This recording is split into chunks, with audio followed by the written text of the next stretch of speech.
Hi viewers. ఈరోజు మనం పళ్ళు అరగదల గురించి తెలుసుకుందాం. పళ్ళు అరగడంలో మనకు 3 టైప్స్ ఉంటాయి. ఒకటి సర్వైకల్ అబ్రేషన్ అంటే ఏంది అనంటే, మన టీత్‌కి, గమ్‌కి ఉన్న జాయింట్ దగ్గర టీత్ సైడ్‌కి కరిగిపోవడం అనేది. అంటే దీనికి ఓవర్ బ్రషింగు అండ్ ఒక reason. Next hard brush use చేయడం వల్ల కూడా రీజన్ ఉంటది.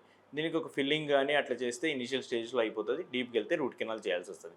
నెక్స్ట్ అట్రిషన్ అంటే మనం నమ్లే సర్ఫేస్ అరిగిపోవడం అన్నట్టు. లేదు పళ్ళు కొరికే అలవాటున్నా, లేదు నిద్రలో బ్రక్సిజం అంటాం కదా! పళ్ళు కొరికే అలవాటు ఉంటే కూడా ఈ రకంగా అవుతది. దానికి ఎంతవరకు అరిగిపోయిందన్న దాన్ని బట్టి ఫిల్లింగ్సా లేదా క్రౌన్సా అనేది చూసుకోవాల్సొస్తది. ప్లస్ అట్లనే ఆ అరుగుదలకున్న కారణాన్ని కూడా మనం ట్రీట్ చేయాల్సొస్తది. నెక్స్ట్ వచ్చేసేసి ఎరోజన్ అంటే ఫ్రంట్ టీత్ బ్యాక్ సైడ్ అయితే ఏదైతే అరిగిపోతుందో దాన్ని ఎరోజన్ అంటాం. దీనికి మెయిన్ కారణం యాసిడ్ ఫుడ్స్. అంటే మనం చింతపండు, నిమ్మకాయ అట్లాంటివి డైరెక్ట్‌గా తిన్నా, ప్లస్ అసిడిటీ ప్రాబ్లమ్ ఉండి యాసిడ్ నోట్లోకి వచ్చినా కూడా ఈ రకంగా అయ్యే అవకాశం ఉంటది. దానికి కూడా డిపెండింగ్ ఆన్ ద డ్యామేజ్ మనం క్రౌన్స్ ఇచ్చుకోవాల్సి ఉంటదండి.